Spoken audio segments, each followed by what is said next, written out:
हरे कृष्णा। हम लोग श्रीमद् भागवतम आरंभ कर रहे हैं वापस। 10वां स्कंद, अध्याय 30, श्लोक नंबर 43, मतलब 42 एक्चुअली। हम लोग का इस्कॉन का बुक में 42 नंबर है। 42 नंबर से आरंभ करते हैं। आरंभ करने के पहले एक बार थोड़ा मंगलाचरण कर लेते हैं। वंदेहम श्री गुरु श्रीयुतपदकमलम् श्रीगुरुन् वैष्णवांश्च श्रीरूपं साग्रजातं सगणा रघुनाथान्वितं तं साद्वैतं सावधूतं परिजनासहितं कृष्णचैतन्यदेवं श्रीराधा कृष्णपादान् सगण ललिता श्री विशाखान्विता। नमो विष्णु पादाय कृष्ण प्रेष्ठाय भूतले श्रीमते भक्ति वेदांत स्वामिनिति नामिनी। नमस्ते सरस्वते देवी गौरवाणी प्रचारिणे श्रीकृष्णवादि पाश्चात्य देशतारिणे। जय श्री कृष्ण चैतन्य प्रभु नित्यानंद अद्वैत गदाधर श्रीवासदि गौर। हरे कृष्ण कृष्ण कृष्ण हरे हरे, हरे राम राम राम हरे हरे। हरे कृष्ण। हम लोग 10वें स्कंद में अभी वर्णन, रासलीला का वर्णन चल रहा है। रासलीला में हमने अभी तक जो श्रवण किया थोड़ा सा उसको रिवाइज कर लेते हैं, क्योंकि बहुत दिन के बाद क्लास चालू हुआ है तो बहुत भूल चुके होंगे क्या हुआ था। तो भगवान ने शरद पूर्णिमा की रात्रि को बंसी बजाया था। बंसी बजा के सब गोपियों को वन में पुकारा। गोपियां वन में पहुंचती हैं। पहुंचने के बाद कृष्ण ने उनको कहा कि आप लोग वापस अपने अपने घर चले जाइए, यहाँ पर रहना उचित नहीं है। रात्रि है, आप लोग के बच्चे घर पे रो रहे हैं, बछड़े रो रहे हैं, पतियों की सेवा करिए। कृष्ण ने उनकी परीक्षा ली। वो गोपियां कोई भी बात सुन के, कृष्ण की बात सुन के वो अपना जो संकल्प था कृष्ण के साथ रास करने का, कृष्ण के चरणों में आत्मसमर्पण करने का, वो संकल्प से वो हटे नहीं। बोले नहीं, आप ही सब कुछ है, आप ही पुत्र हैं, आप ही पति हैं, आप हमारे पतियों के भी पति हैं, पुत्रों के भी, आत्मा के आत्मा आप हैं। आप सब आत्माओं की आत्मा हैं, आप सब जीवों के पति हैं। आपकी सेवा करना ही पति की सेवा करने के बराबर है।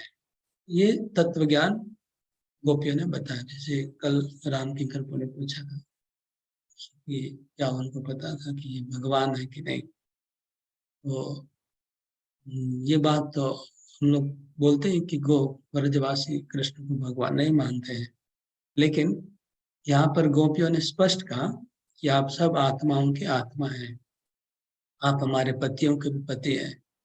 ये ज्ञान उनको था कि आपकी सेवा करना मतलब दुनिया की सेवा करना।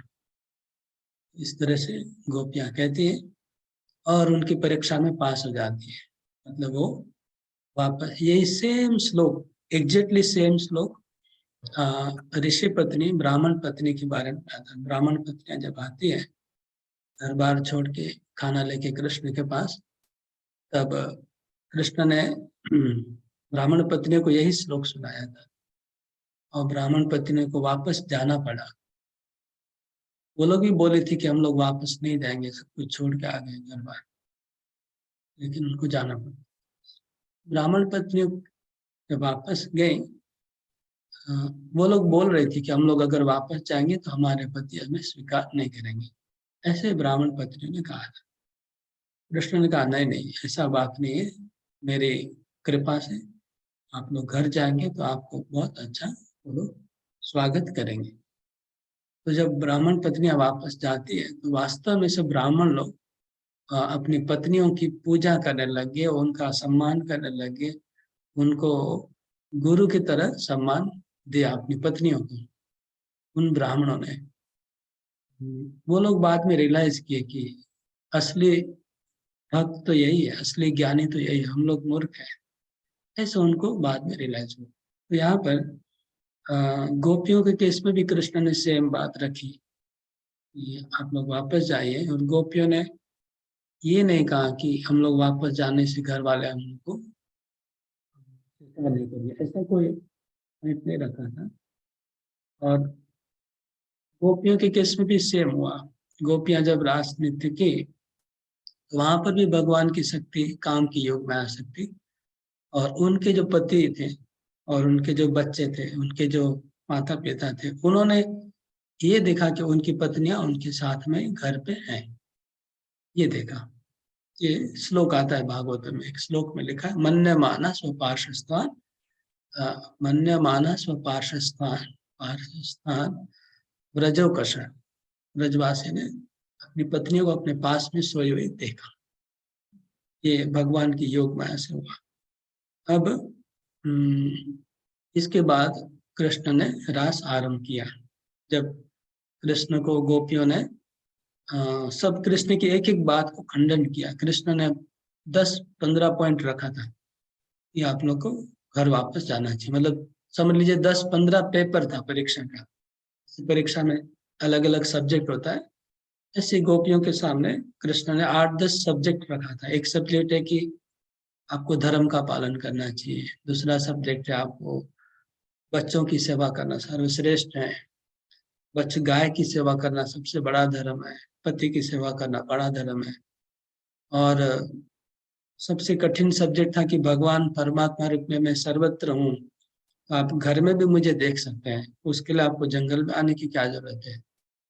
ये बात भी नहीं माने। दूसरा एक और पॉइंट रखा भगवान ने कि मेरे विरह में मेरे से दूर रह के जितनी भक्ति अच्छी होती है, मेरे सामने रह के इतनी अच्छी भक्ति नहीं होती है। मतलब भगवान ने स्पष्ट वहाँ एक्सेप्ट भी कर लिया कि मैं भगवान हूँ, मैं प्रभु हूँ, मैं ईश्वर हूँ, लेकिन मेरी भक्ति दूर रहने से अच्छी होती है। इस तरह से 8-10 पेपर रखा परीक्षा का गोपियों के सामने। गोपियां सब में पास कर गई और कृष्ण को कन्विंस कर दी कि हम लोग वापस नहीं जाएंगे, हम लोग मृत्यु होगी तो यहाँ पर मर जाएंगे, यहाँ पर ही मर के हमारी तुम चिता जला देना और घर जाके बोल देना कि मेरी वजह से सब गोपियां मरी है, फिर तुमको ही पाप लगेगा। इस तरह से देखिए उनका दोनों भाव है। एक तरफ वो जान रही है कि भगवान है कृष्ण, दूसरी तरफ ये भी बोल रही है कि अगर हम लोग मर जाएंगे तो तुमको फिर उसका फल भोगना, स्त्री हत्या का पाप तुमको लग जाएगा। गोपियों ने ऐसा भी कहा कृष्ण। दोनों भाव चल रहा है। फिर रास नृत्य आरंभ हुआ। रास नृत्य आरंभ होने पर कृष्ण ने अपने आप को लाखों करोड़ों रूप में विस्तार किया। सब गोपियों ने देखा कि कृष्ण मेरे साथ नृत्य कर रहे हैं। सब ने ऐसे अनुभव किया कृष्ण मेरे साथ नृत्य कर रहे हैं। और कुछ गोपियों के मन में ये भाव आया कि मैं सबसे स्पेशल गोपी हूँ, क्योंकि कृष्ण मेरे साथ नृत्य कर रहे हैं और किसी के साथ नहीं कर रहे हैं। इस तरह से कुछ कुछ कुछ गोपियों में ऐसा भाव भी आया। तो भगवान ने देखा कि गोपियों को थोड़ा अहंकार आ रहा है, तो इसलिए और उनको भक्ति बढ़ाने के लिए, उनके अहंकार को चूर्ण करने के लिए कृष्ण अंतर्धान हो जाते हैं। कृष्ण रास नृत्य से अंतर्धान हो गए, सब गोपियां परेशान हो गई, सब रोने लगी, सबने अपना अपना भूल को स्वीकार किया कि हमारी गलती हो गई थी। हम सोच रहे थे कृष्ण हमारे हाथ के खिलौने हैं, कृष्ण हमारे हाथ से हमारे इशारे पे नाचते हैं, तो मैं कृष्ण को नियंत्रण कर पा रही हूँ। लेकिन अभी कृष्ण नहीं है तो मेरी हालत खराब हो जा रही है। तो उनको अनुभव हुआ कि नहीं, कृष्ण परमेश्वर है, वो हमारे नियंत्रण में ऐसे नहीं आ सकते। गोपियां फिर बहुत विलाप करने लगी, रोने लगी और जंगलों में भटकने लगी। रात रात की अंधकार है, 12 बजा हुआ, 12-1 बजा रात का। और उस समय चंद्रमा की रोशनी में जंगल में गोपियां भटक रही है, इधर उधर भटक रही है, एक एक वृक्ष को जाके पूछती है, ये आम, ये पिनाक, ये केसर, एक एक वृक्ष को, अशोक वृक्ष, सब वृक्षों को पूछ रहे हैं, तुलसी महारानी को, जमुना देवी को, पृथ्वी को। और पागलों की तरह, उन्मत्त की तरह हो गई है गोपियां, कृष्ण के विरह में उन्मत्त हो गई, पागल हो, सबको पूछ रही है कि आपने कृष्ण को देखा क्या, आपने मेरे कृष्ण को देखा क्या। और उनका आपस में बहुत प्रेम हो गया गोपियों का, क्योंकि जब कॉमन, कभी कुछ कॉमन सबको एक ही प्रॉब्लम हो जाता है ना, तो उनका आपस में प्रेम बढ़ जाता है। ये संसार का नियम है। अगर बहुत लोगों को एक ही प्रॉब्लम हो, सबको, तो उनका प्रेम बढ़ जाता है, चाहे बहुत बड़ा शत्रु हो। लेकिन अगर उसको बहुत बड़ा प्रॉब्लम आ जाए और उसके शत्रु को सेम प्रॉब्लम होगा, तो उनमें मित्रता हो जाएगी। तो गोपियां आपस में बहुत प्रेम हो गया था, वो लोग एक साथ घूम रही थी, ढूंढ रही थी। ढूंढते ढूंढते उनको दो चरण चिन्ह दिखाई पड़े। एक तो स्त्री का था, एक पुरुष का था।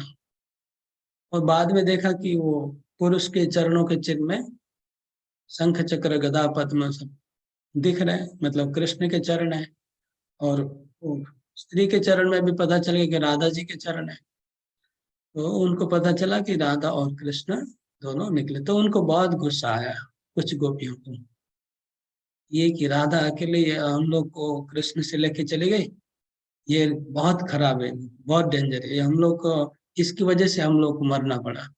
इतना गुस्सा आया, मतलब कुछ गोपियों को, कि तो कृष्ण के ऊपर भी बहुत गुस्सा आया।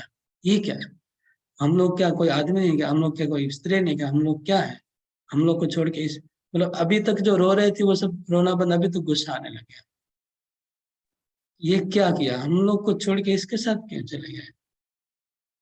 और जो कुछ गोपियां राधिका की जो सखी हैं, वो तो बहुत आनंदित हो गई कि हम लोग रोने की कोई जरूरत नहीं है, तो हमारी सखी के साथ ही है कृष्ण, तो हमारे सखी के नियंत्रण में ही है कृष्ण, तो वो कंट्रोल करके रखिए उसको अभी तक। और बहुत खुशी हो गई गोपियां, वो राधिका के पक्ष वाली गोपियां। वो इस तरह से वो लोग फिर दोनों चरणों को फॉलो करने के, इनको हम लोग रंगे हाथ पकड़ेंगे, कहाँ भागे, पूछेंगे क्या करें तुम लोग, हम लोग को ऐसा क्यों परेशान। तो जाते जाते जाते फिर क्या देखा कि राधिका रास्ते पे सोई है, लेटी हुई है, और वो कृष्ण के विरह में रो रही है। और उनका शरीर पूरा धूल से धूसरित है, शरीर में कांटे लगे हुए हैं, क्षत विक्षत हो गई है, बहुत रो रही है, बेचैन, मतलब सेंसलेस हो जा रही है बार बार कृष्ण के विरह में। तो बोलो अरे क्या तुम क्यों इधर, फिर सब सखियां आती है जो विरह में है, दूसरी जो राधिका की सहेलियां और दूसरी सब लोग फिर इकट्ठी होती है। और राधिका को चेतन, उनका चेतना को वापस लाती है, वो सेंसलेस हो गई थी, वापस उठाते हैं, उठा के ललिता उसको गोद में अपना सर रखती है राधा का, और उसको अपने, राधिका का सर अपने गोद में रखती है ललिता, और उसको, राधिका को धीरे धीरे चेतन में लाती है, चेतना में लाती है, और पूछती क्या हुआ, सब कुछ बताओ, तुम्हारे साथ क्या हुआ। तो फिर राधा बोलती है ऐसे, हम लोग दोनों जा रहे थे, और रास्ते में मैंने कृष्ण को बोला कि मैं नहीं चल पा रही हूँ, तुमको जहाँ लेना है मुझे ले चलो। तो कृष्ण ने बोला ठीक है, तुम मेरे कंधे पे चढ़ जाओ। तो कृष्ण झुके और कृष्ण झुके, मतलब मेरे कंधे पे चढ़ जाओ। और मैं जैसे ही, तब तक वो अंतर्धान हो गए कृष्ण। तो बोले मेरा मेरा अपने आप को कोस रही थी कि मैंने बहुत बड़ा अपराध किया, मैंने गलती किया। मैं सोच रहा था कि कृष्ण मेरे अधीन में है, इस तरह से बोले रहा। यहाँ तक चर्चा हुई, मतलब जो इसके पहले का श्लोक था, यहाँ तक हमने चर्चा की कि राधिका वहाँ पर बैठी हुई है, सोई है, उनका सर गोद में ललिता की, रो रही है और अपना कहानी बताएगी कैसे मैं गलती की और मेरी गलती की वजह से आज कृष्ण मेरे को छोड़ के भी चले गए हैं। यहाँ तक चर्चा हुआ, आप लोग दोबारा सुन लीजिएगा। पिछला कुछ जो लेक्चर हुआ था, प्रवचन, उसको सुनेंगे तो उसका, उस कथा का जो मर्म है वो सुनने से समझ पाएंगे पूरा। आइए अभी हम लोग आज का श्लोक आरंभ करते हैं।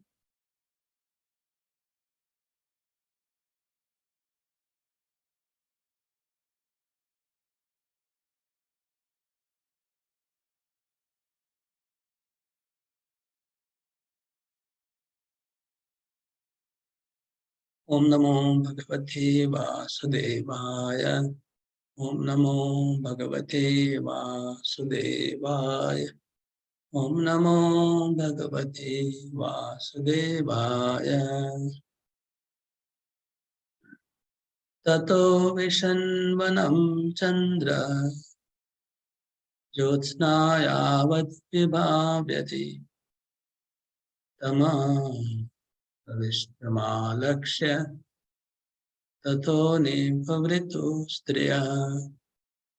ततो विशन्वनं चन्द्र ज्योत्स्नायावत् विभाव्यते तमः प्रविष्टमालक्ष्य ततो निवृतो स्त्रियः। ततो विशन्वनं चन्द्र ज्योत्स्नायावत् विभाव्यते तमः प्रविष्टमालक्ष्य ततो निवृतो स्त्रियः। अनुवाद मैंने इंग्लिश खोल लिया।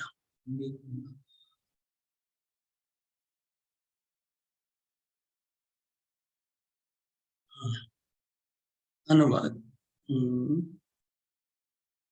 तत्पश्चात गोपियां कृष्ण की खोज में जंगल के भीतर उतने दूर तक गई जहां तक चंद्रमा की चांदनी थी, किंतु जब उन्होंने अपने को अंधकार से घिरा हुआ देखा, उन्होंने लौट आने का निश्चय किया। गोपियां कृष्ण को ढूंढ रही थी। मतलब अभी क्या हुआ, ये राधा जी भी उनके साथ बोली ढूंढने में। अभी तक तो केवल गोपियां ढूंढ रही थी कृष्ण को, और उन्होंने राधा जी को अपने देखा, राधा जी को जगाया, जगा के अब सब गोपियां, राधा जी भी साथ में, और ढूंढने लगी कृष्ण को, आगे और आगे गई, क्योंकि कृष्ण के चरण दिख रहे थे। तो कृष्ण के चरणों को अनुसरण करते करते वो लोग और आगे गई। आगे जाके उन्होंने क्या क्या किया, तो ये विष्णु पुराण में सुंदर वर्णन, एक श्लोक आता है। मतलब ये कृष्ण की लीला सब पुराणों में होती है, खाली भागवत में नहीं। विष्णु पुराण में है, ब्रह्म पुराण है, पद्म पुराण। तो उन्होंने क्या देखा आगे, तो लिखा है प्रविष्टो गहनं कृष्ण पदम अत्र न लक्ष्यते निवर्तध्वं शशाङ्कस्य में तद्दिधीति गोचर। एक गोपी ने कहा, कृष्ण जंगल में ऐसे घने भाग में प्रविष्ट हो चुके हैं कि हम उनके पद चिन्हों को अभी नहीं देख पा रहे हैं। अतः हमें इस क्षेत्र में, जहाँ चांदनी भी नहीं पहुंच सकती है, लौट चलना चाहिए। तो कहते हैं यहाँ पर तो चंद्रमा की चांदनी थी कि उस चंद्रमा की चांदनी को देख के गोपियां आगे बढ़ रही थी और उनके जमीन के ऊपर कृष्ण के चरण दिख रहे थे। श्री कृष्ण के चरणों में अलग अलग चिन्ह होते हैं, शंख चक्र गदा पद्म और बहुत सारे मत्स्य और अष्टकोण, रथ का चिन्ह है, ध्वजा का चिन्ह है, मछली का चिन्ह है, जव का चिन्ह है, एक अंकुश का चिन्ह है, और फिर एक जम्बू फल का चिन्ह है, 4 एक साथ जम्बू फल है। इस प्रकार वो कृष्ण के चरण के चिन्हों को अनुसरण करती करती गोपियां आगे बढ़ रही थी। बढ़ते बढ़ते फिर घना जंगल आ गया। घना जंगल, इतना घना जंगल आया कि वहां पर चांदनी का, चंद्रमा की चांदनी वहां नहीं पहुंच रही थी। मतलब अंधेरा था, टोटल डार्क। टोटल डार्क था तो एक गोपी ने बोला कि ठहरो ठहरो, इतने घने अंधकार में हम लोग को नहीं जाना है, इतने घने अंधकार में हम लोग को नहीं जाना है। तो क्यों नहीं जाना है, इसका अलग अलग कारण आचार्य बता रहे हैं। एक कारण ये होगा कि स्त्रिय, इस श्लोक में लिखा है स्त्रिय, हम स्त्रियां हैं, तो स्त्रियों के लिए ऐसे घने अंधकार में जाना उचित नहीं होगा। पहला कारण, स्त्री है, हम लोग घने अंधकार में कुछ दिख नहीं रहा। दूसरा कारण है कि कृष्ण को अगर हम अंदर जाएंगे तो भी देख नहीं पाएंगे। घने अंधकार में कृष्ण दिखेंगे कैसे, होंगे तो भी देख नहीं पाएंगे, इसलिए अंदर नहीं गई। और एक कारण बताते हैं। और दूसरा बात है, कृष्ण जानबूझ के छुपने के लिए अंधकार में गए थे। मतलब अगर वो प्रकाश में रहते तो गोपियां देख लेती उनको, इसलिए कृष्ण, उनके चरण दिख रहे थे कि यहाँ से कृष्ण गए हुए जा रहे हैं, उनके चरण चिन्ह दिखाई पड़ रहे थे। उन चरणों को देखते देखते गोपियां जा रही थी पीछे। तो कृष्ण उस घने जंगल में कहाँ गए वो दिख रहा है कि इस तरफ कृष्ण गए, लेकिन कृष्ण छुपने के लिए ही गए थे अंधकार में। अंधकार में छुपे हुए थे कृष्ण, ये सबको पता चल गया कि कृष्ण इस अंधकार में यहाँ पर छुपे हुए हैं कहीं पर इस जंगल में। तो चक्रवर्ती ठाकुर एक सुंदर बात बताते हैं कि गोपियां क्यों अंदर नहीं जाती है। उन्होंने अच्छा एक सुंदर बात बताया, मैं बताता हूँ आप लोगों को। बहुत अच्छा कारण बताया।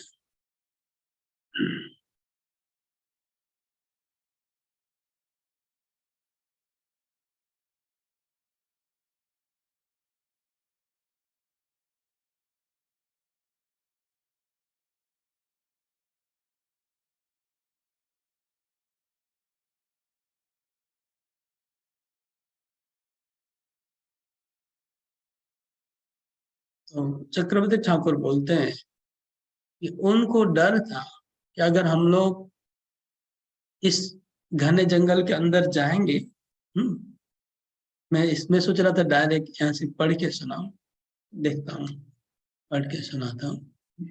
लिखा है,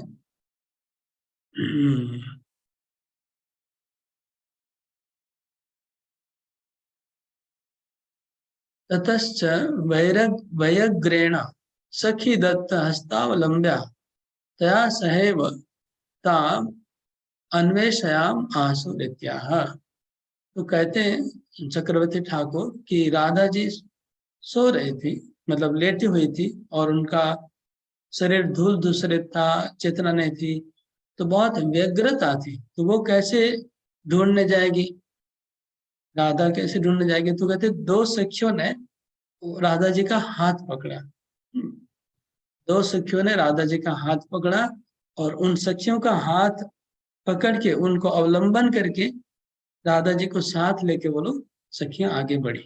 ये लिखा है, दत्त हस्त अवलंबया। तो उनका हाथ पकड़ के जा रहे थे क्योंकि उनकी शक्ति नहीं है, उनका मन तो मतलब जैसे कोई टेंशन होने से बैलेंस नहीं रहता है शरीर का, इसने हाथ पकड़ के आगे आगे जी सब गोपियां जा रहे थे। तो चंद्र ज्योत्सना यावता विभावते पूर्णिमा रजनापि निबिड़ वृक्ष छाया वशादेव। यद्यपि पूर्णिमा की शरद पूर्णिमा की रात है, तो चांदनी तो बहुत है, प्रकाश तो बहुत है, तो फिर अंधेरा कैसे हुआ, अंधेरा कहाँ से आ गया? तो कहते हैं निबिड़ वृक्ष छाया। निबिड़ वृक्ष मतलब बहुत घने वृक्ष थे, घने वृक्ष की छाया में वहां पर अंधेरा हुआ था। वो विष्णु पुराण में उसका वर्णन है। प्रविष्टो गहनम कृष्ण, कृष्ण घने अंधकार में घने जंगल में घुस गए थे। पदम अत्र न लक्ष्यते, उनके चरण दिख नहीं रहे हैं। निवर्ततुम अलो अहो सखिया हम लोग वापस आ जाती है। न तदेखी गोचर, दिख नहीं रहे। तो अभी यहाँ पर चक्रवर्ती ठाकुर अपना कमेंट्री करके बोल रहे हैं, वस्तु तस्तु, वस्तु तस्तु हम हो खेद सिंधु निमग्ना सख्यो। ये सखियां आप लोग दुख के सागर में डूबी हुई हो। घन श्याम तमे अस्मिन तमसी, घन श्याम वपुषम तमस्तद अवलोकनम असंख्य एव प्रलिनी भूय स्थितम मां संकोचयत यत्र यत्र यूयं यास्य ततस्ततो अन्यत्रैव स पलायस्यते। तो बहुत सुंदर कहते हैं, हे सखियों, हे सखिया, घन श्याम तमे अस्मिन तमसी, घन श्याम तमे, ये जो जंगल है वो घना श्याम है, श्याम मतलब काला, और घना श्याम है, और कृष्ण भी घन श्याम है, तो उनका शरीर भी घन श्याम है। इसलिए क्या होगा, तद अवलोकन असंख्य एव, तो उनको देखना तो डिफिकल्ट है। तम तमस्तद अवलोकनम असंख्य एव प्रलिनी भूय, तो वो उसमें जो घनश्याम वर्ण कृष्ण है, जंगल भी घनश्याम है, तो उसमें कृष्ण लीन हो जाएंगे, उनका जो रंग है वो घने अंधकार में लीन हो जाएगा। इसलिए स्थितम मां मां संकोचयत, तो यत्र यत्र यूयम यासिथि, हे गोपियां, हे सखियां, आप जहां जहां कृष्ण को ढूंढने जाओगी, ततस ततस अन्यत्र एव स पलायिष्यते, वहां से कृष्ण दूसरे जगह चले जाएंगे। आप वहां पहुंचेंगे तो वहां चले जाएंगे, वहां चले जाएंगे, मतलब वो इस घने अंधकार में ऐसे भागते रहेंगे कि आप उनको पकड़ नहीं पाए, उनको पकड़ नहीं पाए। इति अलम अति सुकुमार शरीरस्य, कृष्ण का शरीर सुकुमार है, बहुत कोमल शरीर वाला कृष्ण है। तो अगर वो उसको जंगल में इधर उधर भागेंगे कृष्ण, तो उनके कोमल शरीर में कांटे लगेंगे, पत्थर लगेंगे, और बहुत परिश्रम होगा उसको, कृष्ण को। मतलब हमारे से बचने के लिए वो भाग भागी करते रहेंगे तो उनको कष्ट हो जाएगा। तस्य श्रम उत्पादन, श्रम उत्पादन व्यवसायन इति मृषेव निवृत्तो। विश्वनाथ चक्र ठाकुर कहते हैं कि इसलिए गोपियां वहां से वापस आ गई। क्यों वापस आई? कि उनको लगा कि अगर हम जंगल में जाएंगे तो कृष्ण और जंगल में इधर उधर छुपने का प्रयास करेंगे, तो छुपने का प्रयास करने जाएंगे तो उनको झाड़ में कहीं लग जाएगा, पाँव में कहीं लग जाएगा, उनका शरीर अति कोमल है। इसलिए वो गोपियां बोले नहीं, और जाना उचित नहीं है।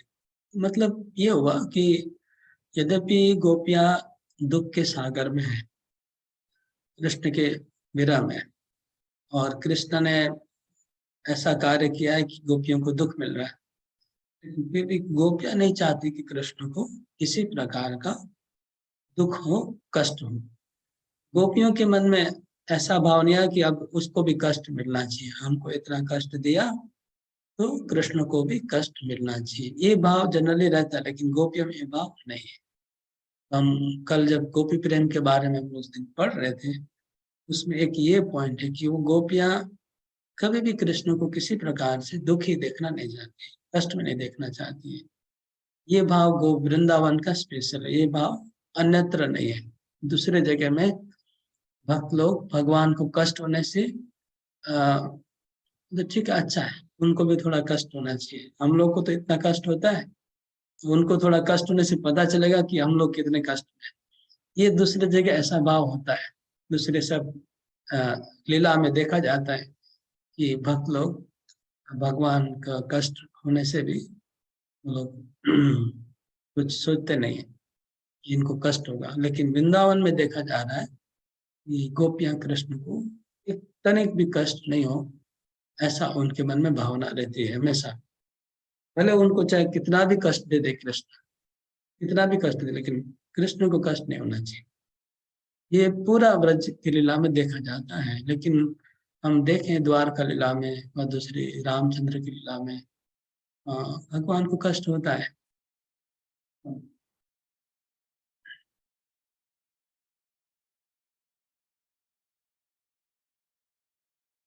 ओके, अभी अगला श्लोक पढ़ेंगे।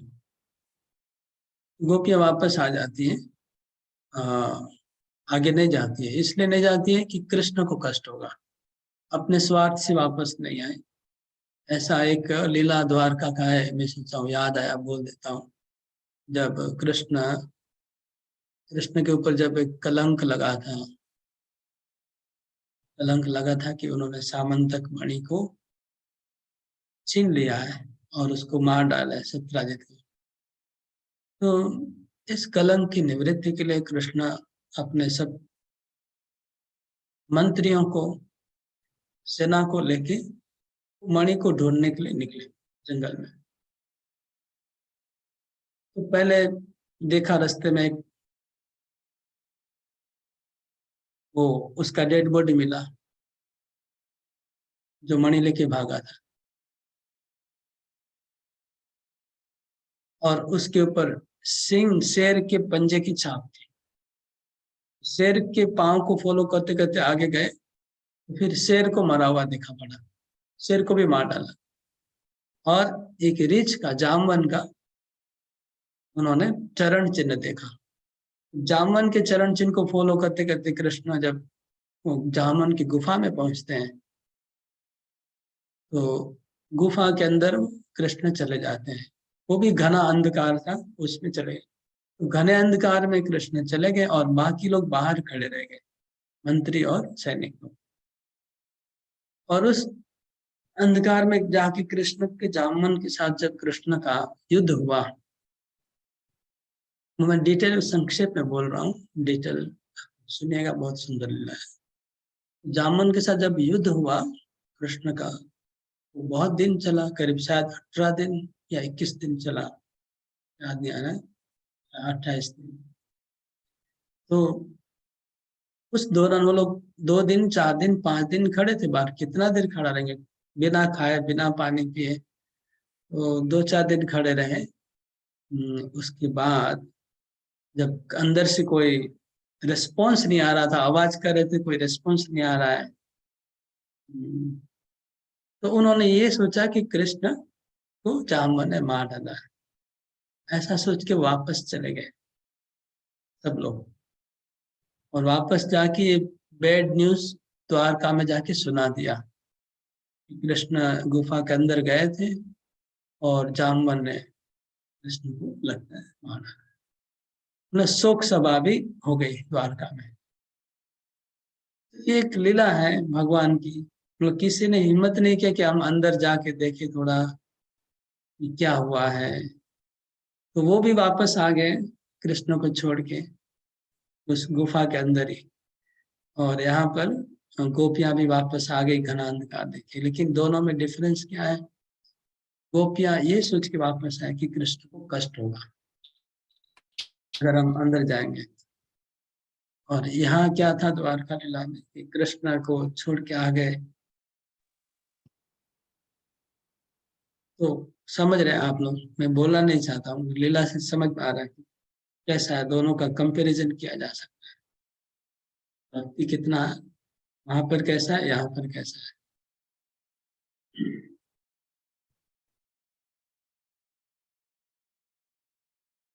हम अपना कष्ट हमारे लिए ज्यादा प्रायोरिटी है, अपना दुख अपना कष्ट हमारे लिए ज्यादा, ये द्वारका में देखा जा रहा है कि वो लोग को बाहर में कष्ट हो रहा था इसलिए वापस आएंगे, लेकिन कृष्ण को अंदर जो कष्ट हो रहा है वो उनको ख्याल नहीं हो रहा है, अंदर में कृष्ण को कष्ट हो रहा है, उनके पास आके उनको हेल्प करे, वो बात नहीं आएगा। पता नहीं गुफा भी कैसी होगी कि वो लोग ने जाने का हिम्मत नहीं किया अंदर, भयंकर गुफा होगी। हम लोग अभी जो गुफा देख के आए जामुन की, वो एक सिंबॉलिक है, ऐसी गुफा होती तो हम लोग थोड़ा सा गुफा का दरवाजा और थोड़ा सा देखा, हम लोग इस बार पिछली बार जब द्वारका गए हम लोग ने जामन का गुफा का दर्शन किया, लेकिन हमने गुफा का थोड़ा सा भाग ही देखा। ओके, अभी हम अगला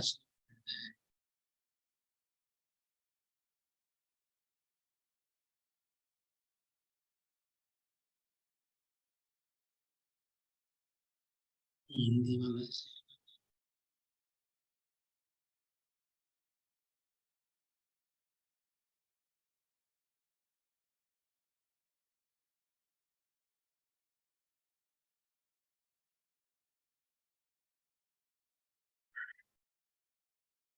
तन्मनस्कास्तदालापास् तद्विचेष्टास्तदात्मिका तद्गुणानेव गायन्त्यो नात्मगाराणि सस्मरो।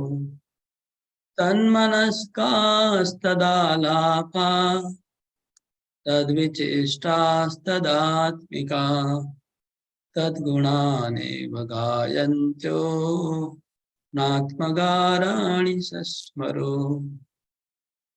तन्मनस्कास्तदालापा तद्विचेष्टास्तदात्मिका तद्गुणानेव गायन्त्यो नात्मगाराणि सस्मरो।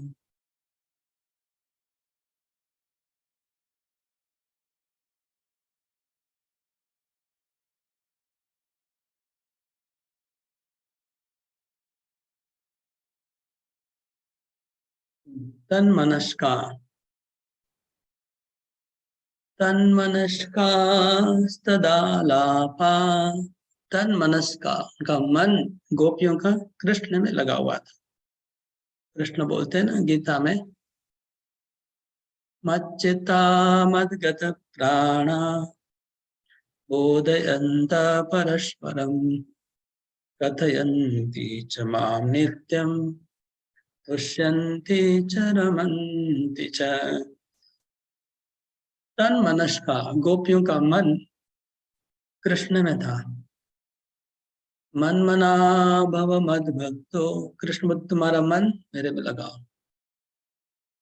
12वें अध्याय का 8 नंबर श्लोक, मय्येव मन आदत्स्व मयि बुद्धिम निवेशय, तुम्हारा मन और बुद्धि मुझ में लगा। तो गोपियां तन मनस का मन कृष्ण में ही लगा हुआ था।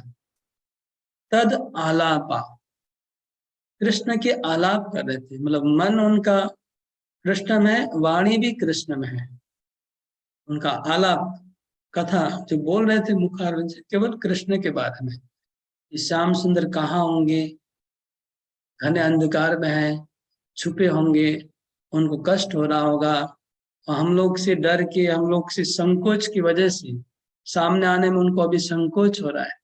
जैसे कोई व्यक्ति कोई गलती करता है तो फिर संकोच होता है सामने जाने में, तो संकोच वश से वो इधर उधर, हम लोग अगर ढूंढने जाएंगे तो और पीछे छुप जाएंगे और पीछे छुप जाएंगे। तो उनको जंगल में, इतने अंधेरे जंगल में छुपे हुए हैं तो उनको कष्ट हो रहा होगा, ये विचार कर रहे हैं। तद आलापा, कृष्ण के बारे में आलाप कर रहे हैं, बातें कर रहे हैं। तद विचेष्टा, और कुछ गोपियां कृष्ण की चेष्टाओं का अनुकरण भी कर रही थी। जैसे चेष्टा मतलब जैसे कृष्ण किस तरह से बंसी बजाते हैं, कृष्ण ने कैसे पुतना का वध किया, वो सब तो हम पहले पढ़ चुके हैं। कैसे वो लोग गोपियां अनुकरण करने लगी। तदात्मिका, तदात्मिका, तदात्मिका मतलब कृष्ण और वो अपने आप को एक समझना। एक है नहीं लेकिन समझते हैं कि एक कैसा, इसको तदात्मिका कहते हैं। मतलब उनका मन और मन एक हो गया, दोनों का प्राण एक हो गया, उसको तदात्मिका कहते हैं। मतलब विलीन नहीं होते हैं, लेकिन भावना ऐसी होती है कि हम कृष्ण के साथ एक अपने आप को पूरा एक आत्मा से, एक आत्मा दो शरीर बोलते हैं, ऐसा भावना गोपियों के अंदर आ रहा था। तदात्मिका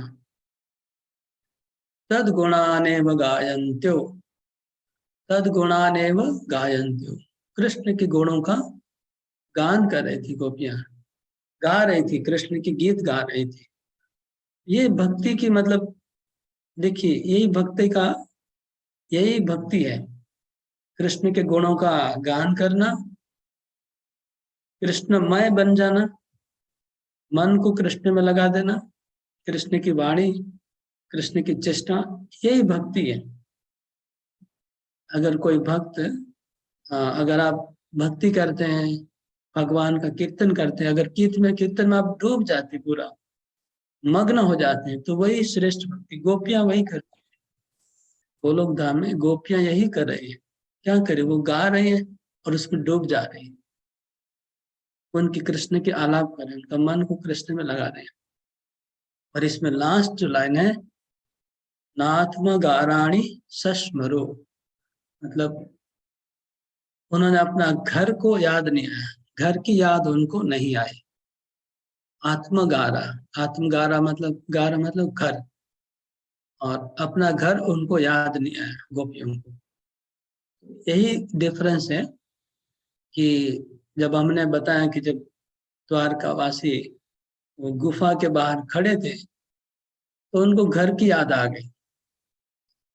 उनको लगा कि कृष्ण तो अभी तक वापस नहीं आए, 2 दिन हो गया, 4 दिन हो गया, तो हमारे घर पे क्या होगा, घर वाले हमको याद करते होंगे। वो घर वापस चले गए, उनको घर की याद आई। गोपियों को यहाँ घर याद नहीं आया, कृष्ण के विरह में है, कृष्ण जंगल में घुसे हुए हैं।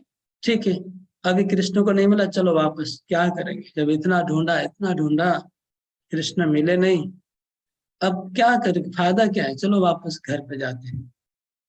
ये बात उनके अंदर नहीं आई। वो घर की एक बार भी घर की याद नहीं आई उनको, कि हम लोग सब कुछ छोड़ के आए हैं, तो पीछे हमारा घर का क्या होगा, पति का क्या होगा, पुत्र का, एक बार भी याद नहीं आया। ये उनका एक गुण आया इधर गोपियों का।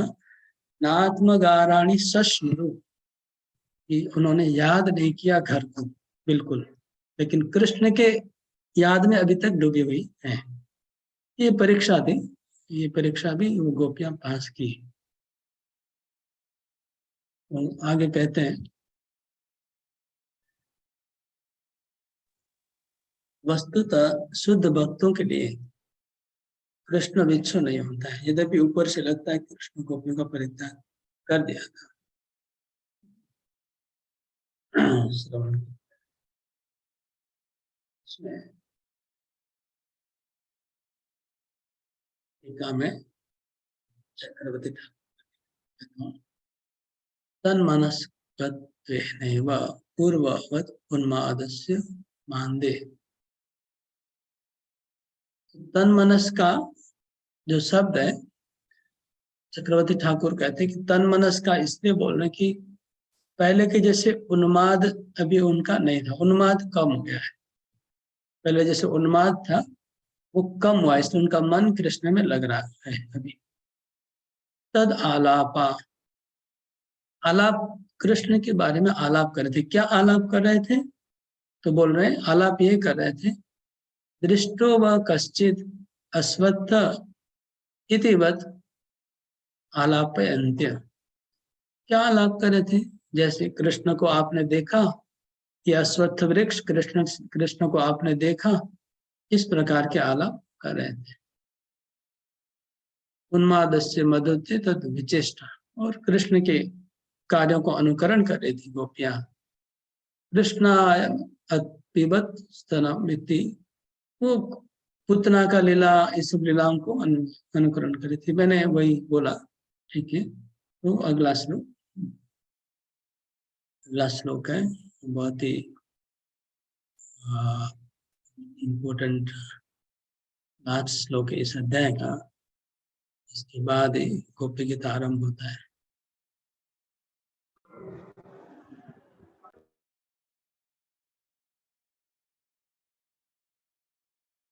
पुनः पुलिनमागत्य कालिन्द्या कृष्ण भावना समवेता जगो कृष्णं तदा गमनकांक्षिता।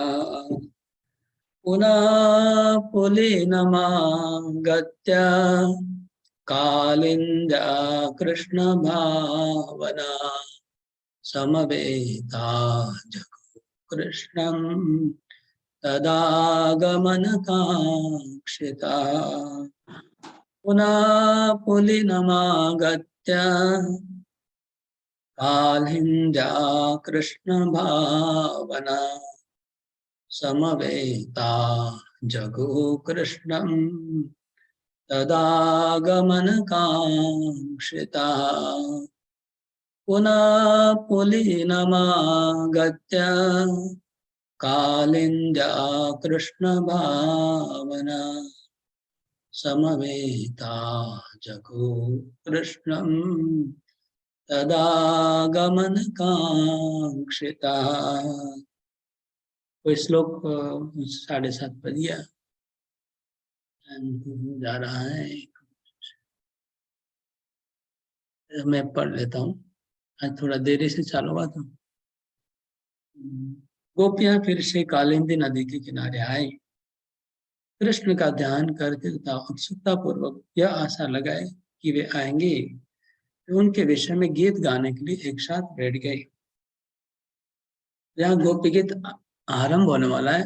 गोपी गीत का यहाँ पर समझ लीजिए एक प्रकार का इंट्रोडक्शन हो रहा है। श्लोक है, पुनः पुलिनम आगत्य कालिंद्या। तो जब उन्होंने घने अंधकार से वापस आई गोपियां, वापस कहाँ आए?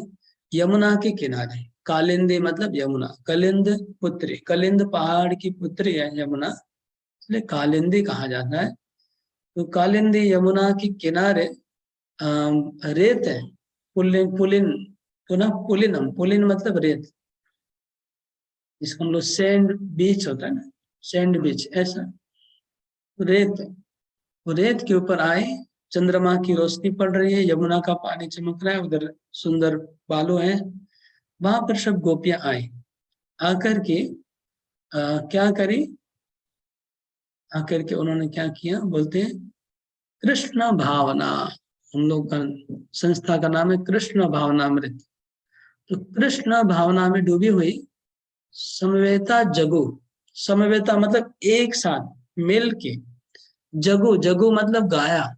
तो मिल के गाना क्या बोलते हैं? संकीर्तन बोलते हैं। तो संकीर्तन किया गोपियों ने, सब ने मिल के एक साथ गाया। कृष्ण के क्या गाए? कृष्ण के बारे में गाए। क्यों गाए? तो क्यों गा रहे हैं? तद आगमन कांक्षिता, कृष्ण की आगमन की आकांक्षा से गाए। क्योंकि कृष्ण बोलते ना हम तिष्ठामि वैकुंठे योगिनामृते सुवा यत्र गायन्ति मद्भक्ता तत्र तिष्ठामि नारद। जहाँ मेरे भक्त लोग एक साथ मिल के मेरा कीर्तन करते हैं, मेरे बारे में गाते हैं, वहां मैं रहता हूँ। इसलिए गोपियां समवेता, सम्मिलित हुई, सम्मिलित होके एक साथ गाया। सब गोपियों ने गीत एक साथ गाया है, पूरा गोपी गीत एक साथ गाया हुआ है। गोपियां एक साथ कृष्ण का कीर्तन की, संकीर्तन। यहाँ पर कृष्ण भावना शब्द भी आया, यहाँ पर सब साथ सबको मिलके गाने का बात भी आया, और यहाँ पर ये भी आया कि कृष्ण बोलते कि जहाँ मेरा कीर्तन होता है वहां मैं रहता हूँ। तो गोपियां सोची हम लोग कीर्तन करेंगे तो कीर्तन होने से कृष्ण आएंगे। सब लोग मिलके अगर कीर्तन करेंगे तो कृष्ण जरूर प्रकट होंगे। ये उनको मतलब गोपियों को भी मन में ऐसा सिद्धांत था कि अगर कृष्ण को किसी तरह से वापस बुलाना है तो वो आने को बाध्य होंगे। सबसे बड़ा उपाय उनको यही नजर आया कि मिल के अगर कीर्तन किया जाए सम्मिलित भाव से तो जरूर कृष्ण आने को बाध्य हो जाएंगे। ऐसा उनको भी लगा गोपियों को, इसलिए वो लोग सब मिल के एक साथ मिलके सब गोपियों ने कीर्तन किया। समवेता जगो कृष्णम तद आगमन कांक्षिता, और वही जो मिल के गाते हैं उसको ही वही गोपी गीत है। तो वो गोपी गीत कल से आरंभ होगा। बहुत ही हम लोग का भाग्य होगा कि हम लोग गोपी गीत के ऊपर गा पाएंगे, चर्चा कर पाएंगे और आचार्यों की टीका पढ़ेंगे, सुनेंगे आचार्यों ने कैसे उसको एक्सप्लेन किया है। हरे कृष्णा कृष्ण कृष्ण हरे हरे, हरे राम राम राम हरे हरे। श्रीमद् भागवतम की जय। हरे कृष्णा। प्रभु जी के लिए हाँ, 3 बार हरि बोल, हरे कृष्णा हरि प्रभु बोल, जी।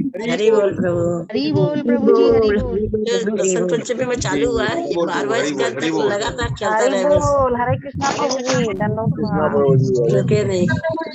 हरे कृष्णा। दंडवत प्रणाम प्रभु जी, हरे कृष्णा।